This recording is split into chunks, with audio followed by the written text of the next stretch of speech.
오늘은 지난주에 이어서 예수님께서 죽은 나사로를 살리신 사건을 통해서 우리의 믿음을 다시 한번 점검해 보는 그런 시간을 갖고자 합니다. 사실 예수님께서 죽은 나사로를 살리신 이 이야기는 워낙 유명한 이야기인지라 성도님들도 이미 여러 차례 다 들어서 알고 계실 겁니다. 죽은 나사로가 살아났죠. 그죠? 지난주에 우리 영섭 집사님께서 예배 마치고 나가면서 아이고 그래 그 나사로가 죽었는데 이번 주는 못 살아났네요. 제가 나사로가 살아났다는 얘기는 지난주에 결론을 못 맺었거든요. 집사님께서 그렇게 말씀하시더라고요. 그래서 예 다음 주에 부활할걸요 이랬더니 막 같이 웃었습니다. 사실 나사로는 한 2000년 전에 이미 부활하셨죠. 그죠? 부활했어요. 살아났어요. 제가 여러분이 이미 다 알고 있는 이 이야기를 또다시 하는 이유는 무엇인가 하면 제 결론의 초점은 죽은 나사로가 살아났다. 이거 다 아는 이야기이기 때문에 그 이야기를 하려고 하는 게 아니라 제 설교의 초점은 죽은 나사로가 다시 살아나기까지 나사로의 여동생이었던 마르다와 마리아가 왜 믿음을 가지지 못했나? 거기에 초점을 맞추고 있습니다. 그렇게 예수님을 위해서 헌신했던 마르다가 또 그렇게 예수님의 설교 듣기를 좋아했던 청종했던 마리아가 나사로가 다시 살 것이다. 예수님께서 그 말씀을 하셨지만 그 말이 믿겨지지가 않아요. 왜 믿지 못했을까? 마르다와 마리아로 하여금 예수님의 말씀을 믿지 못하도록 하는 그 장애 요소가 무엇이었을까? 믿음의 장애물이 무엇이었을까? 그걸 한번 살펴보고자 합니다. 왜냐하면 그래야 우리도 예수님을 믿을 때에 그 똑같은 장애물에 걸려 넘어지지 않기 때문입니다. 예수님이 나사로가 다시 살 것이다 말했지만 마르다와 마리아가 그 말을 믿지 못했던 그 이유, 믿음을 방해하는 첫 번째 요소가 무엇이었는지 우리 지난주에 살펴보았죠. 마르다와 마리아는 현재적인 믿음이 없었습니다. 마르다와 마리아는 자기 오빠 나사로가 죽기 전에, 즉 과거에 예수님이 오셨더라면 나사로가 죽지 않았을 건데 라는 생각은 했습니다. 그것도 믿음인데 근데 예수님의 능력을 과거에 가둬놓은 제한된 믿음입니다. 그리고 지금은 오빠가 죽었지만 미래에 언젠가 이 죽은 오빠도 부활하겠지라는 믿음도 있었어요. 그 당시 유대인들이 그랬거든요. 현재 지금 나사로가 다시 살 것이라는 그런 믿음은 근데 없었어요. 예수님의 능력을 미래에 오지 않은 시간에 가둬놓은 그저 자기 희망의 재료로 삼는 그런 제한된 믿음이었습니다. 과거에 전능했던 하나님을 믿어요. 미래에 전능하실 하나님을 믿는데요. 근데 지금 현재의 전능하신 하나님은 못 믿는데요. 이건 온전한 믿음이라 할 수 없는 겁니다.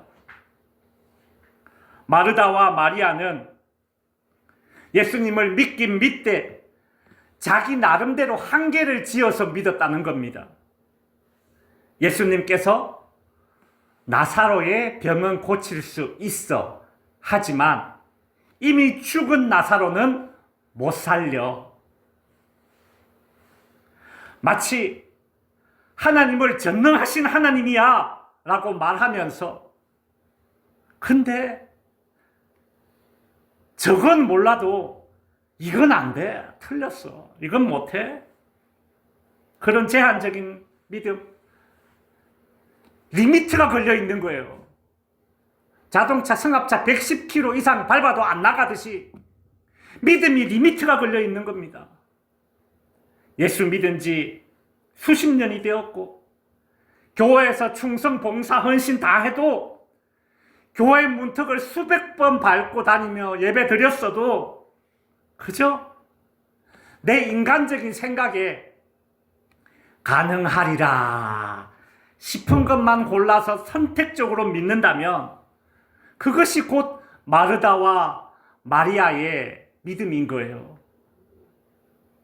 오늘은 마르다와 마리아가 부딪힌 이 현실적인 문제가 도대체 무엇이었는지 좀 더 집중적으로 살펴보고자 합니다. 얼마 전에 저희 동네 107세 할머니 그 장례식 때 빈소에 갔더니 상주와 유족들이 아이고 곡을 하고 있었습니다. 제가 그 곡 소리를 정말 오랜만에 들었습니다. 그리고 우리 마을에서 이렇게 꽃상여가 나가는 것도 정말 오랜만에 꽃상여 나가는 거 봤습니다. 이스라엘 사람들도 우리나라처럼 사람이 죽으면 곡을 합니다. 장례식장에서 주로 상주와 유족들이 곡을 하죠. 제가 어떤 그 자료를 찾아보니까 상주와 유족들은 곡소리를 아이고 해야 된답니다.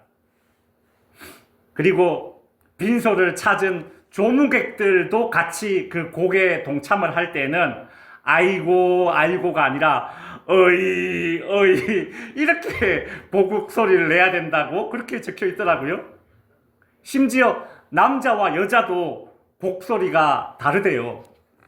남자는 아이고 곡소리를 하고 여자는 에고 한대요. 그렇게 적혀 있어요. 이게 뭐 지역마다 다르겠지만 어쨌든 그게 뭐 그런 자료가 있더라고요. 이스라엘에서도 장례식장에 이제 곡을 했는데 상주 유족들만 곡을 한 것이 아니라 조문하러 온 모든 조문객들이 곡을 해야 됩니다. 근데 곡을 할 때에 곡소리를 크게 하면 크게 할수록 죽은 고인을 내가 존중한다 그런 생각을 가지고 있었기 때문에 엄청 큰 소리로 이제 곡을 한다는 거죠. 엄청 큰 소리로 곡하는 게 힘들잖아요. 그래서 돈 많은 집에서는 곡소리를 내는 사람을 따로 돈 주고 불렀답니다. 그 당시 예수님 당시에. 그래서 마치 가수처럼 뒤에 백그라운드로 쭉 세워놓고 아이고 곡을 화음을 넣어가면서 막 메들리를 이렇게 했다라는 거죠. 그러니 한번 상상을 해보세요. 예수님이 나사로가 죽은 그 집에 도착했을 때에 온 집에 막 곡소리가 가득했고 대문 밖까지 곡소리가 들려 나왔습니다. 마르다와 마리아는 자신들도 오빠가 죽었기 때문에 곡하고 있었겠죠. 그리고 조문객들의 그 큰 그 곡소리 속에 갇혀 있습니다. 온통 들리는 건 뭐예요? 곡소리예요. 곡소리. 여러분, 곡소리는 절망을 상징합니다. 아이고를 하든 에고를 하든 어이를 하든 곡소리는 이제 모든 게 끝났다. 그 절망의 소리입니다. 그날 나사로의 장례식장에서 곡소리, 절망의 소리가 마르다와 마리아로 하여금 나사로가 다시 살아날 거야 라는 이 예수님의 말씀을 듣지 못하도록 이 곡소리가 삼켜버렸어요. 예수님은 희망을 선포합니다. 나사로는 다시 살 거야. 근데 마르다와 마리아의 귀에는 아이고 절망의 곡소리가 더 크게 들려요. 여러분, 믿음을 가지지 못하게끔 만드는 절망의 소리에 귀 기울여서는 안 되는 것입니다. 사람이 무엇을 듣느냐, 어떤 말을 듣느냐가 아주 중요합니다. 열왕기하 19장에 보면 히스기야가 이스라엘의 왕으로 있던 시절에 아수르가 쳐들어왔어요. 근데 이 아수르라는 나라가 이스라엘 백성들이 다 알아들을 수 있도록 절망적인 소문을 퍼뜨렸습니다. 야, 너희 왕 히스기야의 말을 듣지 마라. 너희 왕 히스기야는 지금 너희를 속이고 있다. 전쟁하면 이긴다고? 아니, 너희는 질 거야. 우리한테 안 돼. 그리고 너희가 믿는 하나님이라는 신도 우리가 섬기는 바알과 아세라 신에 비하면 그거 아무것도 아니야. 이스라엘 백성들은 전쟁을 앞두고 계속 그런 절망적인 소리를 듣다 보니까 어떻게 될까요? 자기들의 왕 히스기야에 대한 신뢰가 떨어집니다. 그러니 왕을 막 원망하는 거예요. 자신들이 섬기던 신, 하나님에 대한 믿음도 사라져서 불안과 두려움, 패닉에 빠지게 되는 겁니다. 마찬가지로 마귀 사단은 우리가 믿음을 가지려고 하면 어떻게 해서든 주변에서 부정적인 절망적인 소리를 듣게 만들어요. 처음 교회를 나가려는 사람들에게는 예수 믿으면 패가 망신한다. 교회를 다니고 있는 사람들에게는 교회 가봤자 소용없다. 믿음의 도약을 한번 해보려고 하는 사람들에게는 야, 이거는 신앙적인 게 아니라 이성적으로 생각해야 될 문제야. 뭐 그래 유별나게 신앙생활 하려고 하냐. 네가 그렇게 헌신했는데 남는 게 뭐야. 이런 곡소리, 절망의 소리가 우리의 믿음을 흔들려 합니다. 여러분, 하나님은 복 주시는 분이고 복 중의 복, 구원의 복을 우리에게 주시려고 안달나신 분이신데 곡소리와 같은 이런 세상의 절망적인 소리, 우리의 믿음을 흔드는 소리에 여러분 귀 기울이시면 안 됩니다. 제가 군대 있을 때 식사 전에 눈 감고 기도한다고 어떤 고참한테 엄청 맞았다고 제가 그 얘기 했었죠. 밤마다 두드려 맞았습니다. 그래도 제가 식사 전에 끝까지 눈 감고 이렇게 기도했어요. 그랬더니 어떤 고참이 나를 몰래 불러서 야, 너만 교회 다니냐? 나도 교회 다녀. 우리 엄마 권사야. 나도 군대 오기 전에 대학 다닐 때 CCC 활동했었어. 너도 그냥 눈 감고 기도하지 말고 눈 뜨고 기도해. 우리 아무도 그 고참이 무서워서 눈 감고 기도 못해. 그냥 좀 눈 뜨고 기도하자, 그냥. 여러분, 이런 소리가 저로 하여금 절망하게끔 만드는 소리 아닙니까? 아, 나뿐만이 아니라 이 같이 교회 다니는 모든 사람들이 저 고참이 무서워서 다 식사기도도 못하는구나. 근데 나 같은 게 짝대기 한 개짜리 이병 뭘 하겠나. 이 기가 꺾이는 거죠. 아니 근데 대한민국이 종교의 자유가 있는 나라인데 내가 뭐 식사 전에 기도한다고 다른 사람한테 피해 주는 것도 없는데 그냥 저 고참이 또라이여서 그런 거지. 내가 왜 눈 감고 기도하면 안 되냐? 때리려면 때려라. 그럼 맞아가면서 한 달간 그렇게 기도를 했는데 어떻게 됐어요? 나를 때리던 그 고참이 타령을 했어요. 맞은 놈은 타령 안 하는데 때린 놈이 타령을 하는 희한한 일이 일어났지 않습니까? 여러분, 복음이 뭡니까? 복음, 말 그대로 복복자의 소리 음자. 세상은 어떻게 해서든 우리가 믿음을 가지지 못하도록 곡소리와 같은 절망적인 소리를 그렇게 우리에게 들려주지만 우리는 오직 복음, 복된 소리에 귀를 기울여야 되는 것입니다. 나사로의 장례식장에서 곡소리, 즉 절망적인 소리가 마르다와 마리아의 이 청각을 완전히 사로잡아서 믿음을 가지지 못하게 했다면 마르다와 마리아의 시각, 즉 눈을 사로잡아서 믿음을 가지지 못하게 했던 요소가 있었어요. 그건 바로 굳게 닫힌 무덤입니다. 예수님은 마르다와 마리아에게 나사로를 어디 두었느냐? 어디에 나사로의 무덤을 썼냐? 그리 가보자. 앞장서거라. 그 마르다와 마리아는 나사로를 묻은 그 돌무덤으로 예수님을 안내합니다. 참 재밌는 것은 오늘 본문에 보면 그러자 이 조문하러 따라온 이 곡소리를 내던 사람들이 또 기어이 줄줄줄 따라와요. 왜요? 따라다니면서 뒤에서 곡소리 하려고.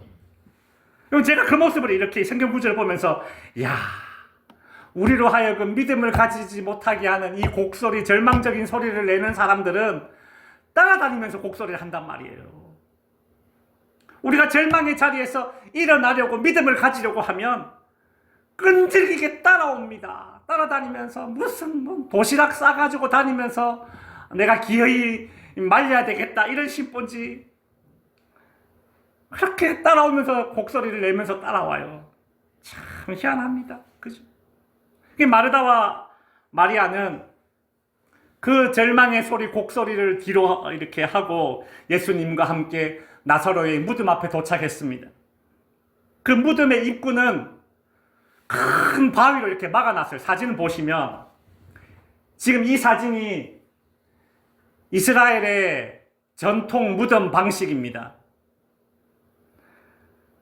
우리는 시신을 땅에 묻고 이렇게 봉분을 세우지 않습니까?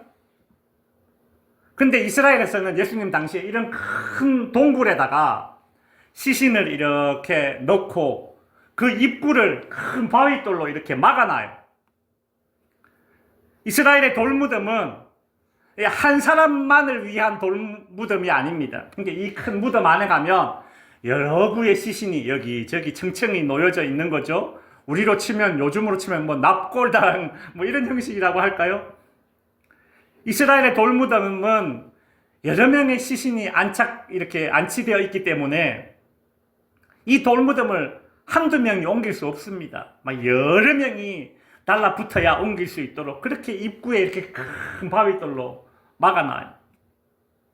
지금 마르다와 마리아 앞에 눈에 보이는 것은 저렇게 생긴 굳게 닫힌 돌무덤입니다. 지금 저 사진 열려 있지만 이렇게 닫혀 있다는 거예요.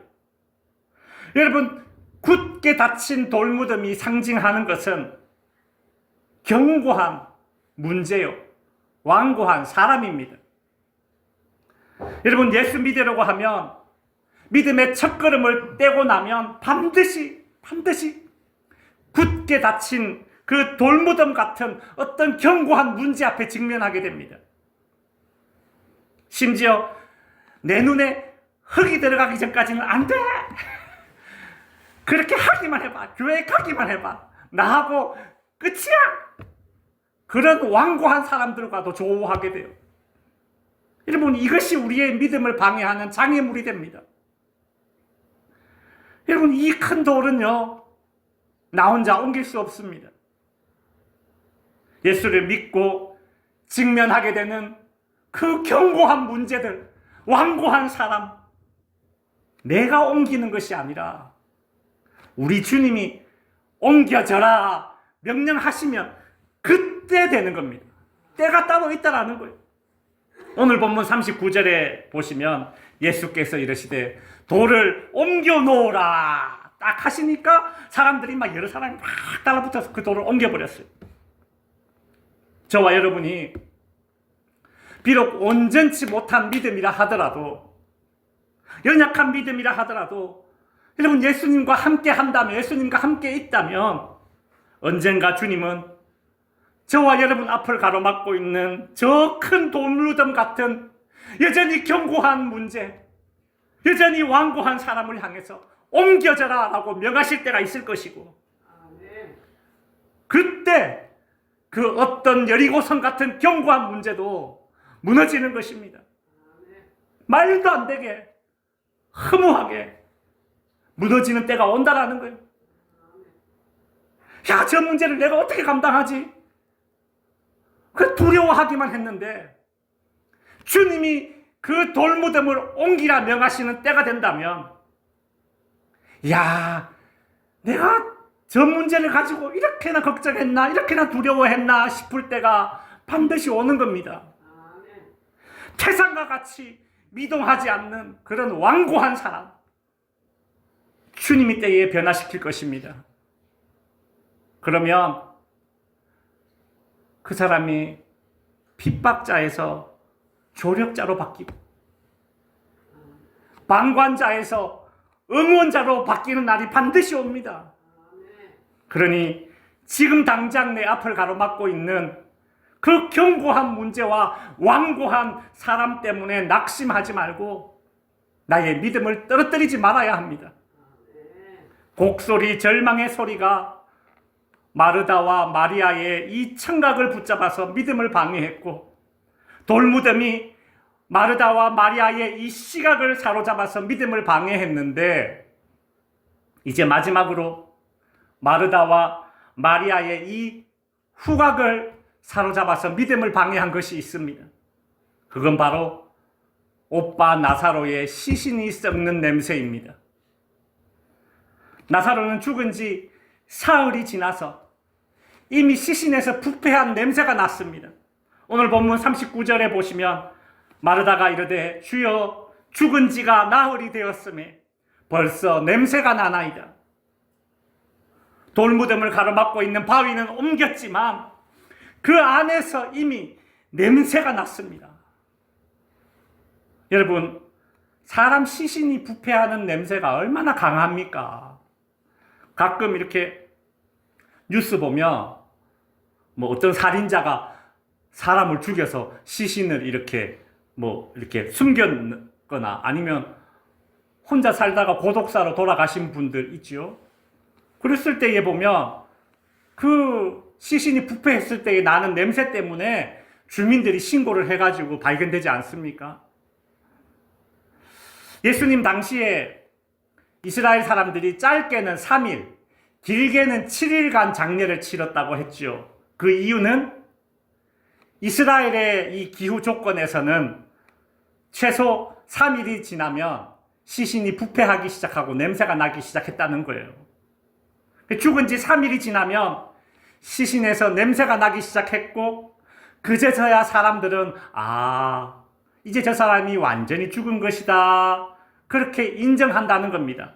마치 요즘으로 치면 사람이 죽었을 때 나는 이 시신 부패하는 냄새를 맡고 의사가 사망진단서 이렇게 발급하는 것과 똑같아요. 그 당시에는 그런 의술이 없었기 때문에 시신에서 부패한 냄새가 나면 3일 지나면 사망진단서 발급되는 거예요. 완전히 죽었다, 이제 희망 없다. 여러분, 그래서 예수님도 십자가에 못 박혀 돌아가신 지 3일 만에 부활하신 겁니다. 왜요? 어떤 사람들이 예수 죽은 게 아니라 기절했었어. 일단 헛소리 못하게 하려고. 그 3일 만에 부활해야지 완전히 3일 지났으면 이제 죽었다. 예수님이 3일 만에 부활했다는 건 잠깐 기절한 것이 아니라 완전한 죽음에서 부활했다는 것을 보여주기 위한 그런 사건이죠. 마르다와 마리아에게 냄새나는 이 나사로의 시신은 단 1%의 희망조차 품을 수 없다는 완전한 절망, 그것을 마주하게 되었을 때의 현타가 오는 거죠. 자신의 처지, 현실에 주어진 상황을, 그 냄새를 맡으면서 냉정하게 깨닫게 되는 겁니다. 냄새가 나는구나. 이제 완전히 끝났구나. 여러분, 이 냄새란 게 얼마나 무서운지요. 사람의 이 후각을 사로잡는 것은 참 대단한 것입니다. 중국의 그 요리 중에 이런 게 있어요. 이 요리는 불도장이라는 요리인데요. 재료가 뭐가 들어가느냐 하면, 제가 읽어볼게요. 메추리알, 비둘기알, 오리알, 죽순, 말린 해삼, 말린 전복, 말린 가리비, 상어 지느러미, 상어 입술, 생선 껍질, 생선 불에, 말린 새우, 오징어채, 닭가슴살, 지보리, 돼지 심줄, 돼지 등심, 고려 인삼, 말린 용안 열매, 말린 표고버섯 등이 들어간답니다. 엄청 이제 이 진귀한 재료들이 들어가는 고급 요리예요. 근데 이 요리가 이름이 왜 불도장이냐? 다음 사진 보시면 이 불도장이 한자로 불불, 띨도, 담장입니다. 이게 뭐냐면 이 요리를 만드니까 그 냄새가 너무 좋아서 불자, 즉 스님이 이 요리 냄새를 맡고서 도저히 못 참겠다 싶어서 담을 뛰넘었다는 거 아닙니까? 그래서 이름이 불도장이에요. 이 후각이 그 정도로 사람을 강하게 자극한다라는 거죠. 후각은 코만 사로잡는 것이 아니라 그 사람의 생각까지 완전히 사로잡아서 남을 뛰어넘게 만드는 행동을 하게 만드는 거예요. 여러분 그런 적 있지 않습니까? 여러분 어디서 냄새가 나요. 근데 어디서 나는지 모르겠어요. 근데 계속 냄새가 나요. 집안에 예를 들어서 여기 청소해보고도 그래도 냄새가 나. 닦아봐도 냄새 나고 어디 구석에 뭐가 쥐가 죽어있나. 예를 들어서 막 아무리 닦고 쓸어도 냄새가 나요. 냄새의 원인을 못 찾겠어요. 그러면 사람 미칩니다. 그런 경험 있으시죠? 냄새 계속 냄새에 내가 완전히 사로잡히고 냄새에 굴복됩니다. 들리는 소리는 귀를 막으면 돼요. 보이는 광경은 눈을 막으면 돼요. 근데 나는 냄새는 코를 막으면 죽어요. 그러니 코를 열어놔야 돼요. 그러니 냄새는 계속 들어와요. 제가 그런 생각을 해봤습니다. 마르다와 마리아로 하여금 나사로의 부활을 믿지 못하도록 했던 제일 큰 장애물이 뭐였을까? 마지막에 다 내려놓았다. 이제 안 된다. 그게 뭐였을까? 청각을 자극하는 곡소리였을까? 시각을 자극했던 굳게 닫힌 돌무덤이었을까? 아니다. 그것보다도 마르다 마리아가 직접 맡았던 오빠 나사로의 시신이 썩는 냄새, 그 냄새 앞에 신락 같은 0.1%의 희망도 그냥 없어지는 겁니다. 우리가 TV에서 막장 드라마를 보면서 참 희한하다. 어떻게 저런 인간이 있을까 싶을 때가 있고, 참 불쌍하다. 어떻게 저런 인생을 살까 싶을 때도 있는데, 드라마보다 더 드라마 같은 것이 현실이라고 하지 않습니까? 그래 어떤 변호사가 이런 말을 했습니다. 현실은 막장 드라마보다 더 막장이다. 그런 말을 했어요. 여러분, 지금 마르다와 마리아가 맡고 있는 이 나사로의 시신 썩는 냄새, 그것이 현실입니다. 냄새라는 현실이 그런 겁니다. 지독한 가난, 해도 해도 벗어날 수 없는 빈곤, 끝나지 않을 것 같은 오랜 질병, 그런 냄새나는 현실 앞에서 희망을 붙들기가 참 쉽지 않습니다. 여러분, 마르다와 마리아가 그 나사로의 시신 썩는 냄새 앞에 완전히 굴복당했듯이, 혹 그런 현실의 냄새 앞에, 그 지독한 냄새를 풍기는 현실 앞에 여러분이 무너져버린 고백, 내려놓은 희망은 없습니까? 여러분, 다시 은총을 구하고 다시 은혜를 사모해야 합니다. 이제 말씀을 정리하겠습니다. 어떤 분이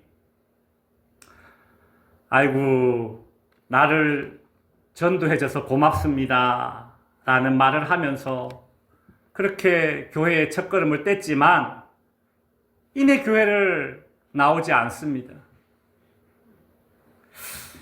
찾아가서 아유 교회 오세요 라고 말했더니 아직 마음의 준비가 되지 않았다 하십니다. 불과 한 주 사이에 그 마음에 어떤 일이 일어났을까요? 여러분, 예수를 믿는다는 것이 쉬운 일이 아닙니다. 곡소리 같은 부정적인 그런 말들이 귀에 들리고 굳게 닫힌 돌무덤 같은 견고한 문제와 완고한 사람이 내 옆에 있고 내 눈에 들어오고 시신 부패한 것처럼 그런 썩은 냄새와 같은 부정적인 이 현실에 내가 사로잡히면 그런 상황에서 믿는다는 것이 얼마나 힘든지요. 생각해보면 이런 엄청난 그런 장애 요소들 속에서도 저와 여러분이 예수를 믿는다는 것은 참으로 큰 은혜입니다. 저와 여러분이 예수를 믿게 되었고 그 신앙의 여정을 지금 여전히 걷고 있다라는 것은 이것이야말로 참 기적 중에 기적입니다. 최근 2주간 마르다와 마리아로 하여금 그리고 우리로 하여금 믿음을 가지지 못하게 하는 그런 여러 요인들, 믿음의 장애물들을 살펴봤습니다. 여러분, 그 장애물들은 내 힘만으로는 그 모든 장애물들을 온전히 통과할 수 없습니다. 혹 넘어지기도 하고, 그렇더라도 여러분, 우리 주님 손잡고 다시 일어납시다. 마르다와 마리아는 오빠 나사로의 죽음 앞에 슬퍼할 수밖에 없었습니다. 그래서 늦게 오신 예수님을 원망하기도 했습니다. 왜 이런 슬픔 찾아왔는지 원망하지 마세요.